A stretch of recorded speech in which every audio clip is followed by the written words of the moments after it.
This one was truly a roller coaster. It could have been about 30 minutes shorter, in my opinion. There's a lot going on. But as for what happened, well, we're going to talk about it anyways. I think the strongest parts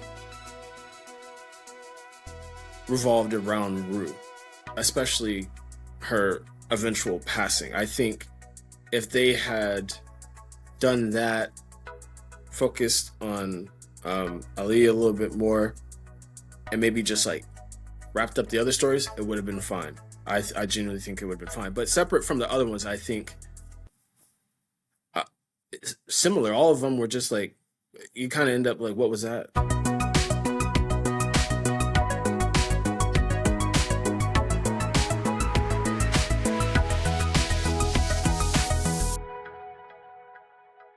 If you're hearing this, thank you for pressing play on another edition of It's a Streamable Life podcast with Brandon and Lorin.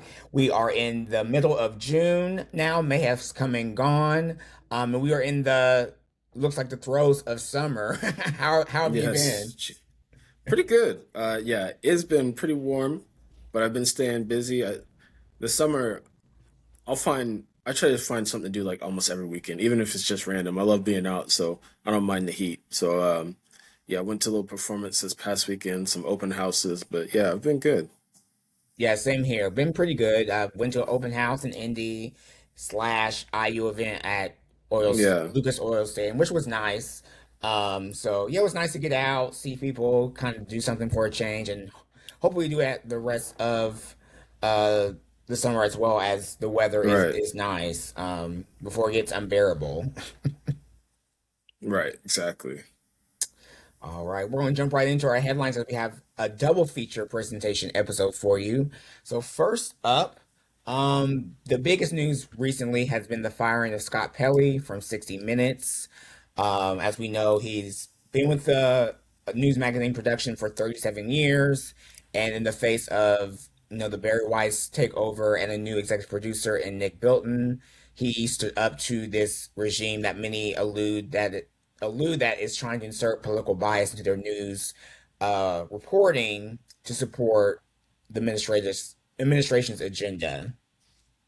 So basically, according to Deadline.com, Pelly was fired from 60 Minutes after a heated exchange with the EP, Nick Bilton, who has no TV broadcasting experience, during their first staff meeting. After the blowup, Pelly accused editor-in-chief Barry Weiss of murdering 60 Minutes, and he was firmly let go the next day after that meeting. Since then, Mhm. he's gotten support from fans, other support as well. And I guess the three stalwart broadcasters like Leslie Stahl and I think Whitaker, they said they're going to stay at Yeah, the news production right now just because it needs them essentially. yeah, yeah. It's all bad over there. That was a crazy situation. I read the kind of like the transcript, and whoever that guy is leading it now, he sounds like every annoying tech bro that is around today talking. Just so self-centered, self-interested. Just shut up. You don't know what you're doing. Exactly, exactly. He's a tech columnist, for known for his articles in like Variety and whatnot, but he has no news production background. Um, Yeah, he's allegedly said he's going to steer the show into the future of tech, more digital landscape that's sort of changing, and clearly it's not needed as 25 million viewers tuned into 60 Minutes last year. So I don't know what they're trying to do other than bury it to accommodate Trump's attack on the media in general. yeah, yeah. I agree. It's just it's something else every day. Yeah, and Pelly was just the most recent firing. They also fired Tanya Simon, who was the executive producer before Bilton, and of course Sharon Alfonsi, who was fired after she challenged Weiss on her Yeah, CCOT story about the detentions of Venezuelans to El Salvador. So yeah, we'll be keeping an eye on that because the FCC chairman just recently spoke out about it, and he's a Trumpster as well. So Right. Yeah. In other news, Tubi announced their largest content deal with Kev on Stage. Um, Yeah. Born as Kevin Fredericks, most of us know him as Kevin on Stage from his podcast to viral skits and then his TV series on BT Plus and other Yeah. productions. So he is looking to expand with more series, a feature film, and his first comedy stand-up special on Tubi, It's cool. Yeah, which, that's which is crazy pretty because cool. yeah, I've always just known him as a person on social media. So to see this happen, I was like, oh wow. Yeah, he has currently has the show Safe Space, which is sort of like Yeah. a mockery of couples therapy. He's coming with The Airport, which would be another sort of on the job comedy. The stand up special is Right. called Grief Sucks. And then he'll have some feature films on there as well. And I think he's working on the second season of Churchy, which is on BT Plus, which is a, Okay. a mockumentary of a church.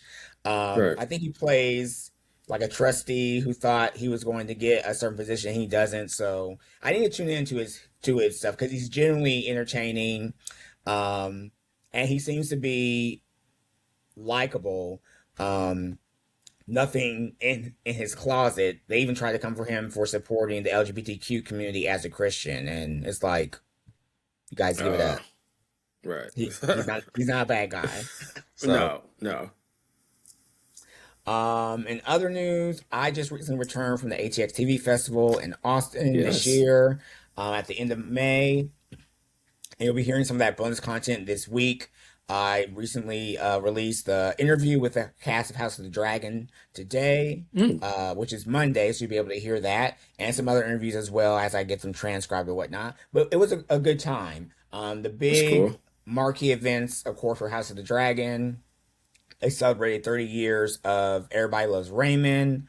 They awarded Bill Lawrence with the Showrunner Award and had cast members from the shows like Scrubs, Rooster, and Shrinking. And of course, I always have the final night's table reading. This year was I Love Lucy with Constance Zimmer, Wilson Cruz, Ever Carradine, and Scott MacArthur. Live reading 2 episodes of I Love Lucy, celebrating its 75th Oh, anniversary.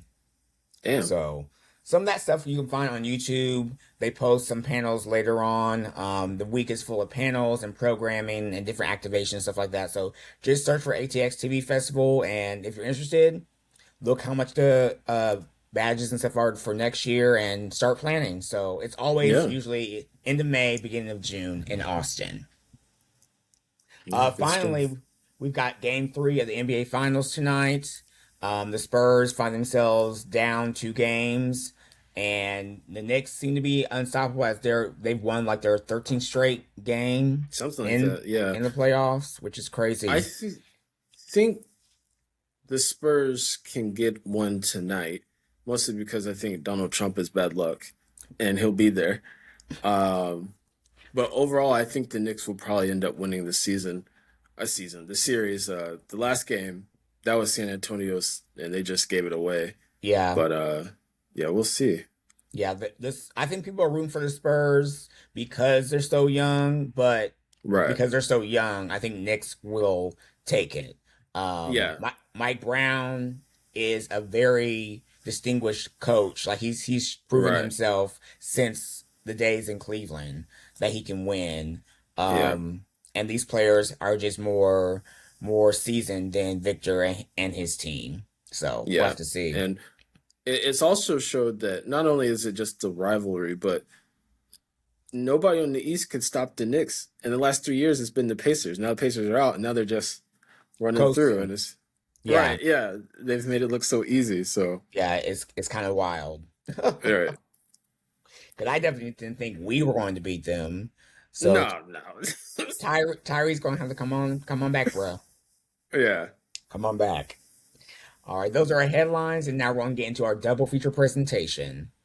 First up for Pride Month. Yes, this is June. Yes, it's not Yes. Nuclear Family Month. It is Pride Month, and nuclear families everywhere celebrate Pride Month as well. We're going to do a film review of the 2025 film Pillion, starring. Just wrote the names down. Shoot. Yeah. What was the name? I just had it. I know it's Alex Skarsgård and Harry something. Yeah, it's Harry Melling. Harry Melling. There we go. Yeah. And it's a film directed by Harry Lighton. Mm. To sum it up, this is pitched as a comedy, sort of like a queer rom com where a sort of mild, uh, mild mannered gay man becomes a submissive for a biker, and they have sort of Hmm. this whirlwind romance. Give me your thoughts, your initial non-spoiler thoughts on this film. So first of all, I remember this being like a big hit at the festival circuit, and everybody talked about, oh, it's gonna be like this groundbreaking movie, but then it seems like there was like a couple years or so until it hit now, which seems to be the case. But Hmm. I enjoyed it. I think Alex Skarsgård is a great actor. I think he's very capable of kind of becoming a chameleon and taking on different roles and different um, personalities. And Harry Melling, I'm not sure I've seen him in anything honestly since he played whatchamacallit, Harry Potter's cousin, Dudley. Uh, Right. Maybe uh, maybe mostly British things. yeah, Um, yeah, I totally forgot he but was his cousin. Like he looks totally yeah, it different. looks completely different right now. It's been a while, but yeah, but I thought it was good. I thought the story was good. There's some parts where I think there could have been a little bit more explanation. Some of the smaller things, like you said, non-spoiler, so I won't give it away. But I don't remember them saying his mother was sick. Uh, it just kind of happened that his Yeah, mother was it sick. was. I they didn't like outright say it. I think it was just sort Yeah, of like something that this is it because you first see her in yeah, we'll get into it. Yeah. yeah. So yeah, Yeah, I agree. I really liked it. I remember it being pitched as like a comedy, and it is funny, but there's yeah. also There are funny moments. a lot of heart to it. And it has a bold statement, and its highlight of this sort of subculture community within the gay community, specifically like Right, submissives, bears, all that. And it doesn't seem to other their right. their relationship, their interactions with each other, which I thought was a very bold move, but it normalized it as well. It humanized it to whereas a lot of people would look Yeah, at that as something dirty or right. unsanitary for public viewing. Exactly. Um, Yeah, and I think it has a stronger message. As you go into this thinking, oh, how does this work? He's clumsy. He's out of his league. Alex is definitely out of his league in general. We see right, that at right. every turn. But throughout it has a different message. Not only does he sort of like learn to be loved, allow himself to explore this different side of him, he comes out with a voice and with a confidence that he didn't have Exactly. Yeah. before, which I really apprecited. Um, yeah, we can hop into spoilers now. Yeah, it was just it was a interesting way to explore someone finding the confidence they need within a community and finding community in general. Exactly. Yeah. And like I said, the slowing down thing, or maybe the small things. There's the fact with his mother being sick, because like I said, you go from them just having like dinner, and next thing she has a hair wrap one, and you assume that she's had treatments or something, and then that progresses to the point where she passes away. And then the other thing, I think a good thing that would have been added in, not that the movie wasn't good, is the process of him just like shaving his hair and him getting the collar that Alex gave him. Those little small things would have added just a little bit more to the movie. But like you said, it was funny. It was humorous. It does a great job of depicting this person finding themselves, because the first time we see him, he's like in a barbershop quartet. It's like, what the hell? Like, what's going on? And then, Yeah, he just progresses into this new person who accepts, this is yeah. who he is. Yeah. Yeah, because not only is he sort of like othered, he's already in sort of like a minority group as a gay man. Right. He's like not social pariah, but he's socially awkward. He lives alone with his parents. He's in this quartet. His mother had to arrange a date for him in the beginning, so he's sort of like he's a loner within an already Exactly. small community. So that's extra small, extra scrutiny. And through this experience, not only does he, find love or the potential for it with Alex's character Ray and his character Colin, but he also finds his voice, finds his confidence, Right. um, and his way to move forward. We see, once he sort of finds that voice, it kind of course, doesn't work out with the situation he set up with Ray. As a submissive, these were the rules. And we Right. see Ray kind of tinker on them, and I think he eventually breaks up with him or breaks it off because he sees himself, I guess, sort of loosening his rules, and potentially Exactly. Ray's afraid of love in the end. He's Yeah, that's afraid of what it being seems like. vulnerable, afraid of someone being that close to him. Um, and I wonder what they were trying to say with that ending. With him just kind of Like, disappearing in a way. yeah, totally vanishing. Like the apartment, Yeah. everything just kind of gone. I know it was like how they say it's better to love than never loved at all, and essentially that's Right. what happens to Colin. Um, and we see near the end of the film, he knows exactly who he is, what he likes, and what he wants, and he finds it again. And I think that was just such a powerful statement that like everyone deserves community, everyone Right. deserves that person, no matter what the sort of the The criteria or situation. rules Yeah. are. It doesn't fit in a box. Like I Right. love this scene where they are Ray's meeting his parents, and his Right. mother is sort of forcibly, rightfully so, kind of defensive for him, but she doesn't understand that what they have does not fit Like the mold, their like the normal the, mold. the normal mold, the mold of heterosexuality, Right. and it doesn't have to either, as long as you're consenting and you're not being hurt. Everyone's relationship should be their own to themselves. I think a lot of people don't Yeah, their own understand that business. what works for this person may not work for you, and that's totally fine. So Right. yeah. Exactly. Exactly. But yeah, you bring up some good points about community because you you could see that he was hurt that there wasn't really that Ray specifically didn't do anything for his birthday. But then the whole gang kind of, does the thing. They're outside his window singing. He has the candle, and then they go on that camping trip, which is one of I think the most pivotal points of that movie. Just kind of how Hmm. that changes things, and like you said, I think part of him leaving and just completely disappearing, I think maybe he like his loosening of his rules was something he was against, but I think maybe he felt something as well. In that loosening of his rules, he was like, okay, but I don't know. Like you said, it may have scared him. Just like the emotional attachment isn't there. So Right. That's something he didn't want to do. right, Um, exactly. but yeah, I just really was surprised at the film's trajectory. I didn't know what to expect.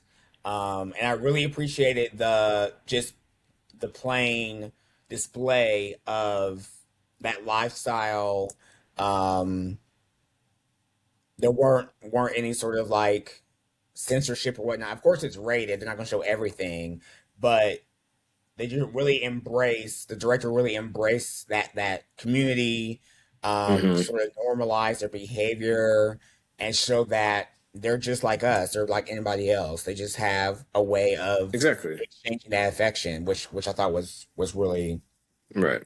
brilliant. So No, definitely it's check definitely Pillion good. out on HBO Max. Did you have something else to say? No, no.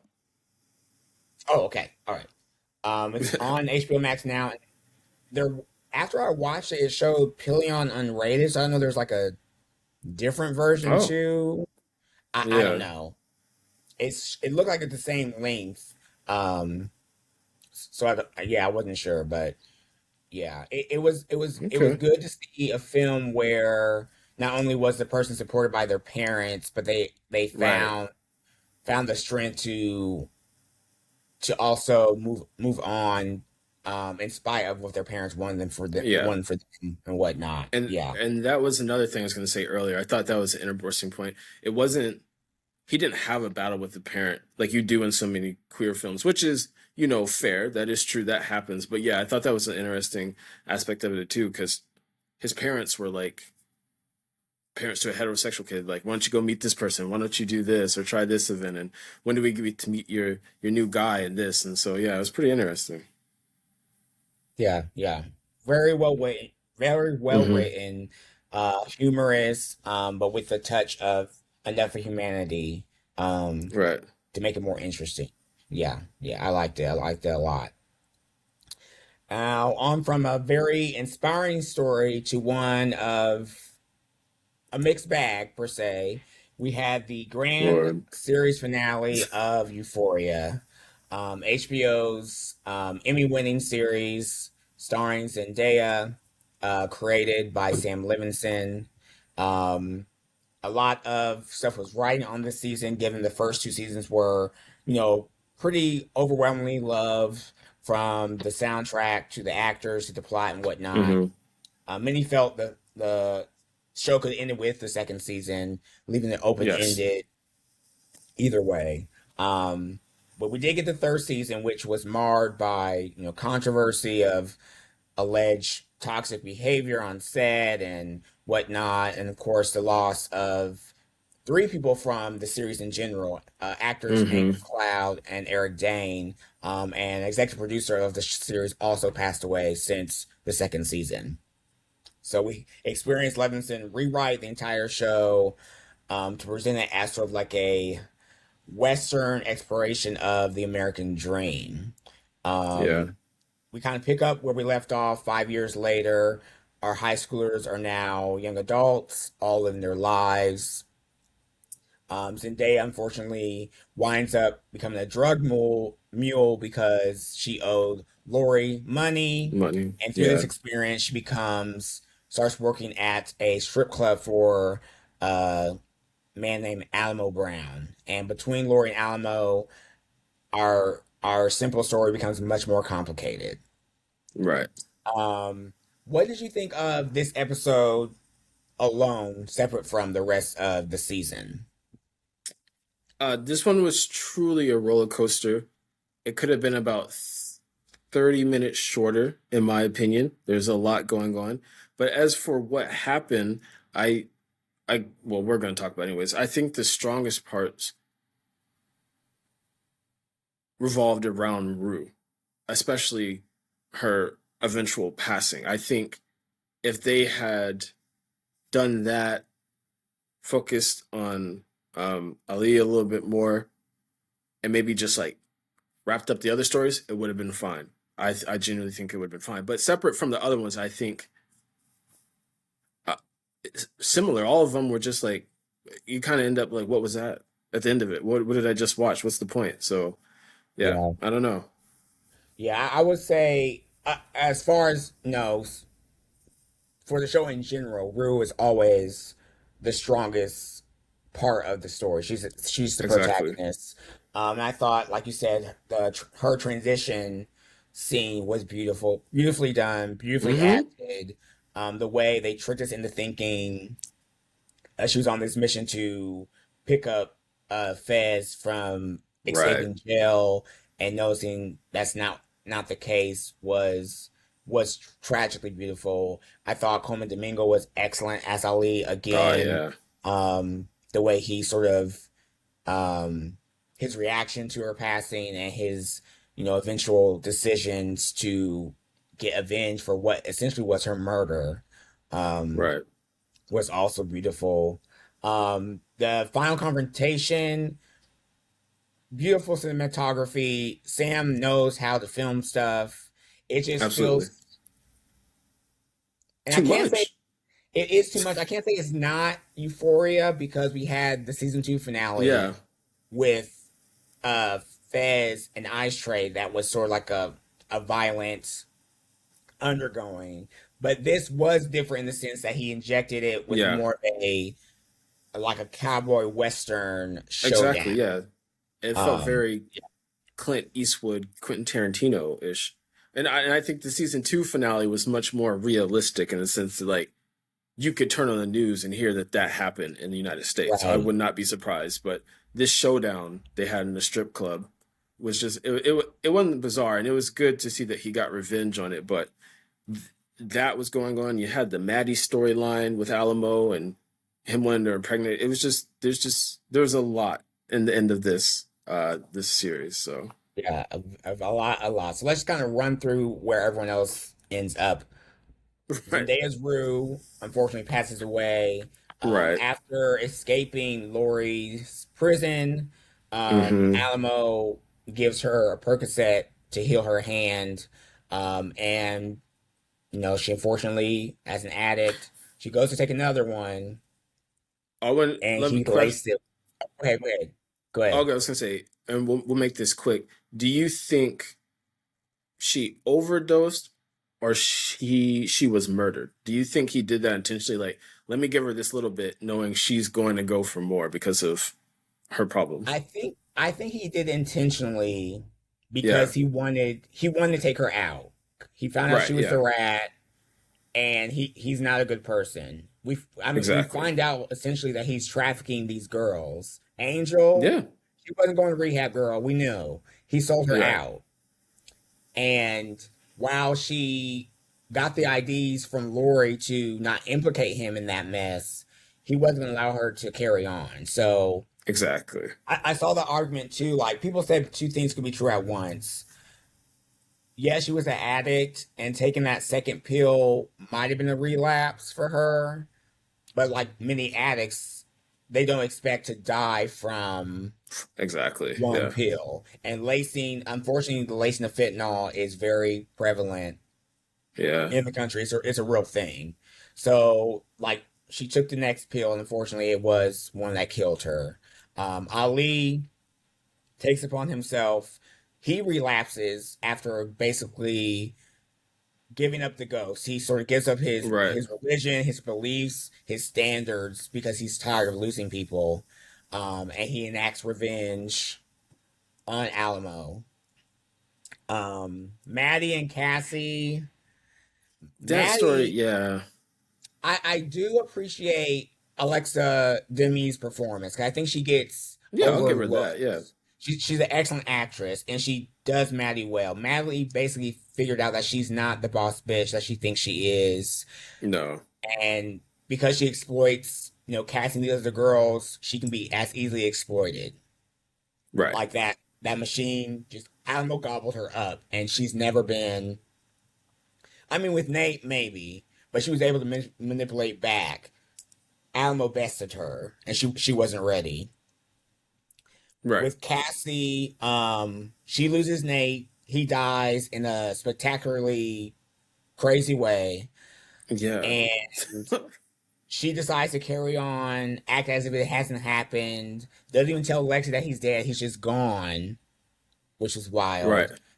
And she's going to run her own content creator house. The last we see her, she's looks miserable as she's setting Right. up her camera and lighting and stuff. And it's basically mentions that girl, the American dream is not what it's meant to Right. be.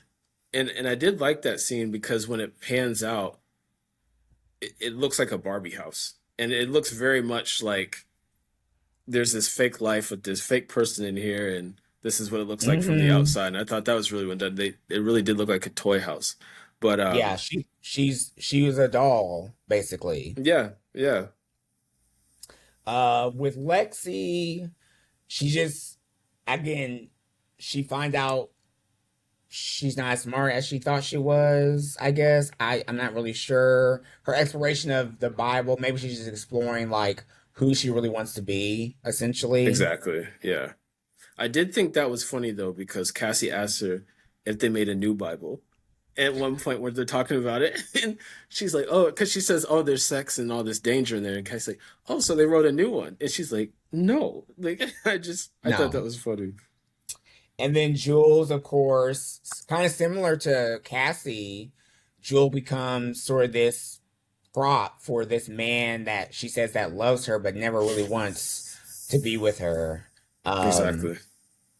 so yeah, it's unhappy endings for everybody, which Mm-hmm. America for you. Yeah. I will say I don't really agree with people thinking that the message was religion is the way, and sort of like a No, lot of I don't black get people that at all. felt that it was like propping that up and saying,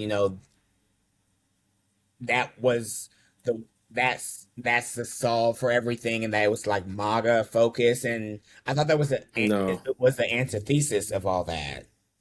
but I think it's also very whatever it was. All these things, whether it's religion, the MAGA addiction, it's all very American. And say what you want about him, but he's captured a very true portrait of this country. Young people do die from these things. You do have people that live these risky lifestyles because, well, they have no other choice. So it's Mhm. not as if it's fictional. And that's one thing I had a problem with this season is not so much Sam Levinson, but the conversation around it. Like, just let me people make art. Just let me people make art. Okay. Like, Yes. it doesn't have to, you don't need to necessarily be represented in everything. Not everybody's a good character. You don't have to root for everyone. Like, let people make art. That's like them upset that Sam as a white man does not write black characters very well. Okay, Right. yes, granted. We saw how he handled McKay, and that character just Right. disappeared. He was horribly written. He had no plot. None. But people saying that, oh, we don't have any race in the first two seasons. Now these black men are calling each other the hard R and monkeys, as if that's not what's happening in black exploitation films all the time. Yeah. Like, what are we doing?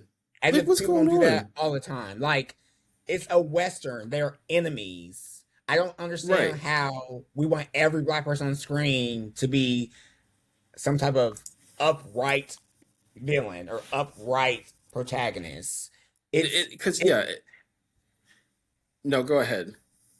I don't we can have conversations about Sam's lack and care around the Rue character as, a biracial girl or whatnot.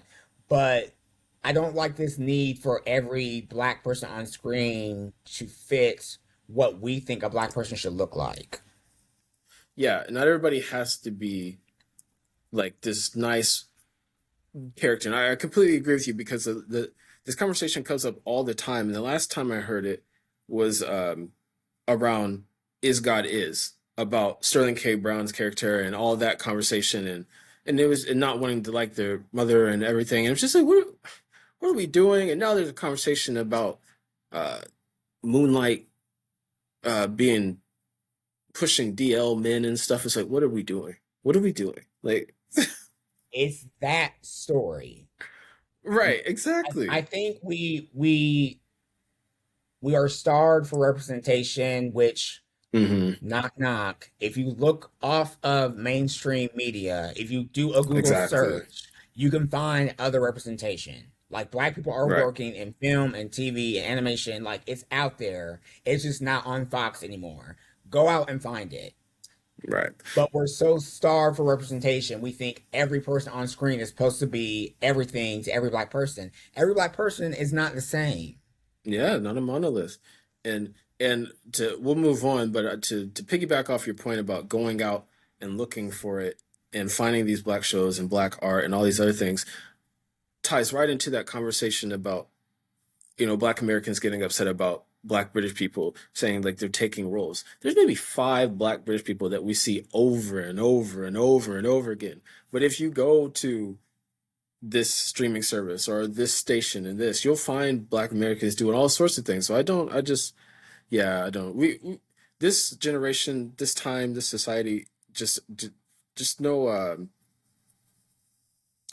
What's the word I'm looking for? Just the way we view art is just not good right now. Just Yeah, yeah, yeah. I don't understand. Like people can have their opinions, but it's art. Just let the art stand for itself yeah, and yeah, stop trying to make it life. right. Um, so yeah, the episode ends with the final showdown. Ali kills Alamo basically because Bishop, Alamo's right hand, sabotages him basically, Right. removing the bullets from his gun, giving uh, Ali the opportunity to kill him. And then Ali, ventures to Texas, where Rue thought she would end up after all this because she thought it was the promised land. And I thought that was a very Right. touching scene, him saying the prayer and him seeing her at the head of the table, sort of like her spirit Right. finding peace. And that was Euphoria. Yeah. Now in relation to the whole series, what's your grading? First season was sort of like a surprise. Everyone was gravitating Yeah. to it. Second season, they kind of elevated everybody. You had the background, turmoil or whatnot behind the scenes. And third season was what they could salvage. Given, everyone else is now a star, everyone else has different schedules, which is why everyone didn't film together. You've Right. clearly lost two main cast members. I What's think your overall? I think overall rating of this, I'll give it right in the middle. I'll give it of the third season a C, just because there was a lot of up and downs, but you still had those like euphoria moments. I'd say those moments are like, where it could still wow you. And while it wasn't a linear story by any means, there was still a thread of something to follow in this season. But if I had to rank the seasons, I one and two are like neck and neck. I because three is down here somewhere, but one and two Yeah. are fighting for, because the first season was a like, I remember the trailers were like, this show's gonna be crazy. It's gonna do this. It's gonna be like nothing we've seen, and it was that. And then, like you said, as it matured a little bit, and the stakes got higher in season two, it took on a completely different tone. It was like whoa, this is a lot. But yeah, the third season was kind of a drop off, unfortunately. Yeah, yeah, I would agree. Definitely one and two are neck and neck, and three is just unfortunately the redheaded Right, stepchild. Um, but the right, show did what it needed to do. It sort of it made it stars out of basically unrecognizable people. So you have yeah, Zendaya, who won back-to-back Emmys for her performance as Rue Bennett. You now have Jacob Elordi, who was nominated for an Oscar this year. right, You have Sydney Sweeney, who is in everything, everywhere, all at once. pretty Um, much. and Alexa Demi, who deserves a lot more. She's even spoken out saying that because she's Latina, she does not get a lot of offers. And I think she's an excellent actress. Um, Yeah, Unfortunately, we had lost Labyrinth because of some, yeah, I that don't know, debacle. Yeah, background stuff, which I think would have salvaged the season a bit more if we had that absolutely. sort of classic soundtrack. And I wonder what him and Hans Zimmer together would have made instead of it just Yeah, being that'd be incredible. all Zimmer. Um, and Hunter Schafer, this Yeah, unknown actor performer is now a full fledged household name, as well as Barbie Ferreira, who we yeah, lost, absolutely. also left due to some things. Right. Um, but yeah, you got a plethora of stars from the series, plethora of moments, and some good conversation about addiction, about mental health, about sexuality and gender identity, um, all those spectrums, generational trauma.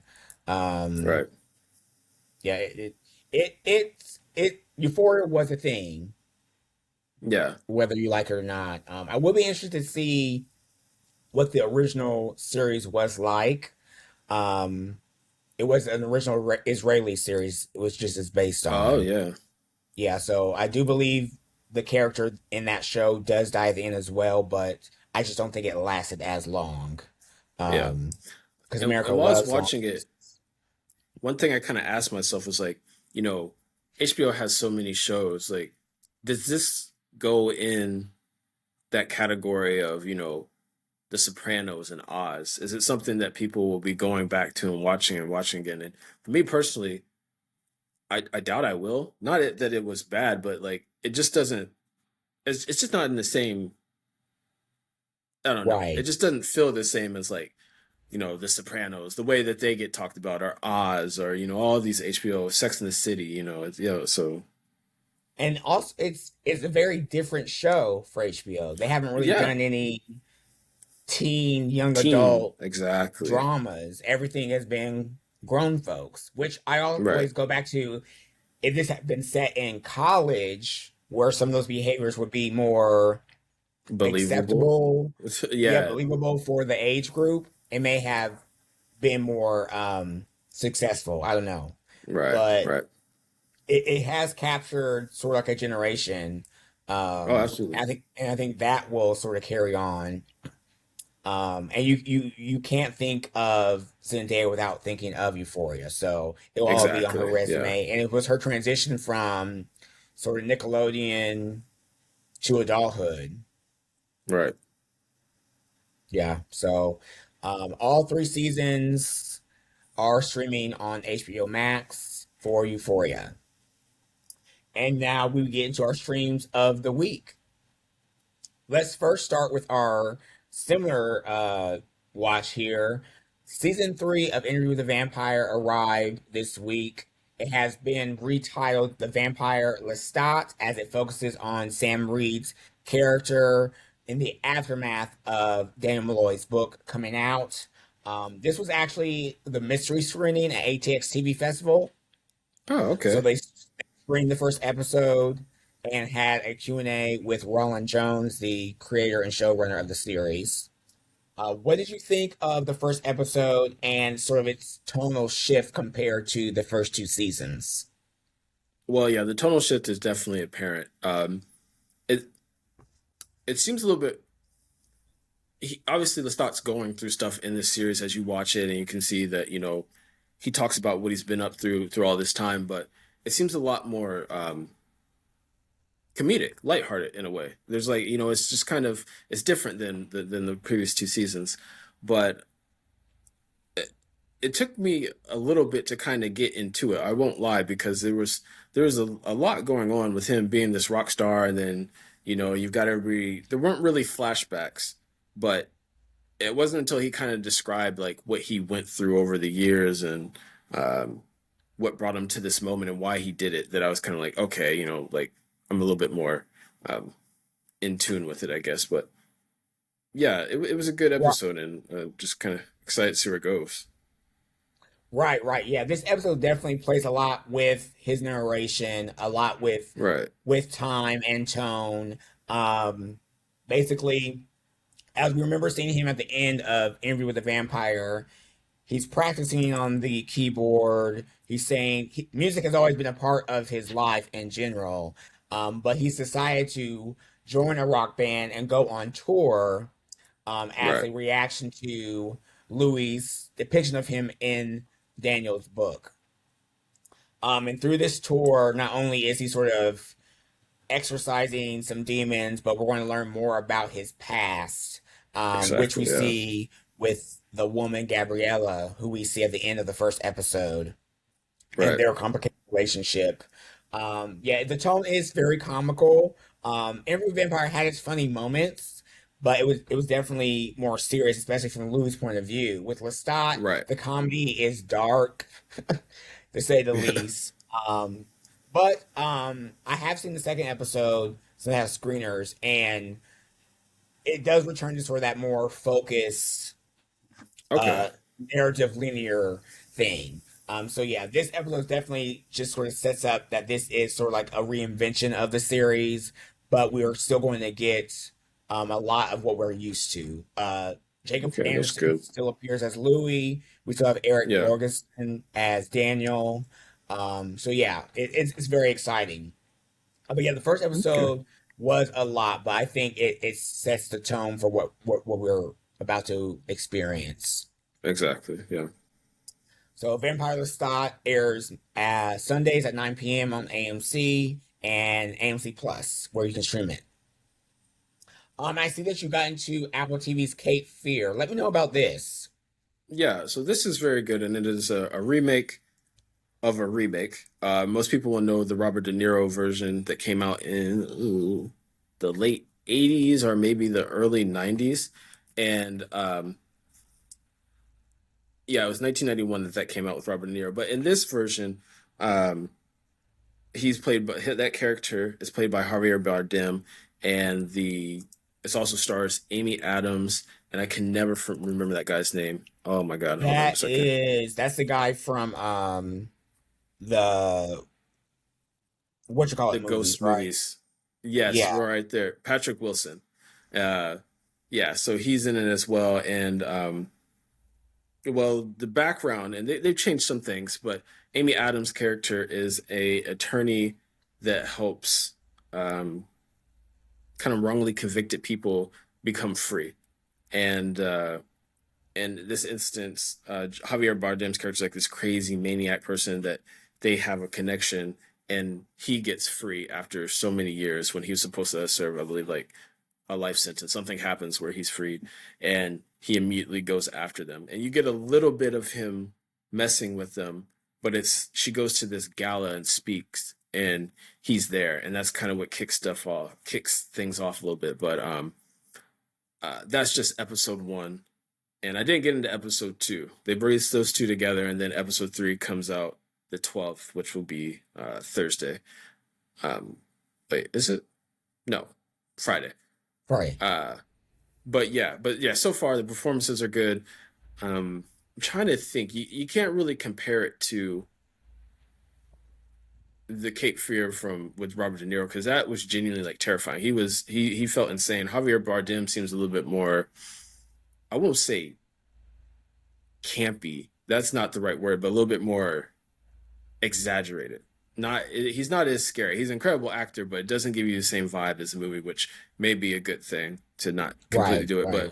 But yeah, it also has oh, what is her name? Is it CC Pounder? CC Oh yeah. Yeah, CCH yeah, Pounder. CCH Pounder. That's it. Yeah, she's in it as well. Yeah. So Okay. I haven't checked it yeah, out but yet, but I'm hoping to. yeah, it's pretty good so far from what I've seen. Alrighty. All right. In addition to Vampire Lestat, I checked out some documentaries on HBO Max. The first was the Yoga Shop Murders, was a docuseries from last year that explored the unsolved murder of four teenage girls in a yoga shop in Austin, Texas in 1993, I believe, early 90s. Mhm. And because of that docuseries, the police with new technology were able to finally identify the suspect last year, closing that cold case. So they did another Yeah. episode that came out May 22nd, that explored how the new technology, how they found the person and his background, and sort of the ramifications for Austin after that. It's about an hour long episode, very good, incredibly terrifying to know that this man was basically a serial rapist slash killer who Yeah. never got caught. They even talked to his daughter, who he came back into her life right around this time where he was almost about to get caught. And they go into that detail as well. But Wow. originally, the police coerced confessions out of four high schoolers, and sent two of them to jail until 1999, where they were finally. No, that's not it. They coerced confessions out of these high schoolers. They let them go because there wasn't enough evidence. Then, back 1999, they convicted them again and sent two of them to jail. And then now, Wow. just recently, they were let go because of there was no evidence to hold them. Unfortunately, one of Right. them dies by police shooting because he was kept in solitary confinement for majority of his time in there. He just never recovered Damn. from the harm that they induced. It's a really heart pounding docu series, just focusing on the errors of the police department, especially at that time when Hmm. police were so bent on getting convictions and getting quote unquote Right. justice that they coerced confessions out of teenagers or other people to sort of pat their records. Right. And one of the officers was dismissed from the case for his behavior with these teenagers. but it's a very good, Wow. very docuseries. I would advise you watch all 5 episodes now. Yeah. Okay. And then Bring Me the Beauties, the model cult, is a story I had never heard of. Uh, they basically focus on a one of the super male models of the 80s and 90s comes forward and says that he was part of this cult of beautiful people. They were all kind of searching for community, for connectedness, and it was led by this man named Frederick von Mears, who was basically a socialite. Yeah. He grew up with the likes of like the Rockefellers, Oh that wow. kind of wealth, and he sort of recruited these people, saying, um, you can live your best life this way. They didn't drink, they didn't smoke, but they had this community, and of course, like every cult, they take a down spiral. So Right. basically, he believes that at one point in time in his life, uh, Frederick left his body, and a new Frederick, an alien Frederick, possessed his Uh, shell and there it whatnot. is. Exactly. So it's basically the first episode dropped last Monday. I believe second episode will come out this Monday, today, this evening. Um, Okay. it's very interesting. I'd never heard this story before, but it's, No. textbook cult. He preyed and groomed on young people that felt like they weren't understood by their parents or were trying to dissent from authority. Um, Everything was peachy. They had wealth, they had community, they were healthy, and then the control starts to seep in. Yeah, it's textbook Wow. cult style living. That That's is also on HBO Max. bizarre. Yeah. Yeah, I There saw the trailer and I had no clue who these people were. I just knew from some of the photos the guy looked very creepy. I was like, okay. yeah, extremely creepy. Yeah. Yeah. By the end of the first episode, they're kind of propping up uh how everything turns, how he turned evil toward these people. Um Okay. yeah. Wow. If you're hearing this, one, thank you for listening to the full episode of It's a Streamable Life podcast with Brandon and Lauren. Our next episode will celebrate Black Music Month with a recap of the new HBO Max documentary Earth, Wind, and Fire to be Celestial versus the Weight of the World, directed by Questlove. So until then, keep on streaming. Peace.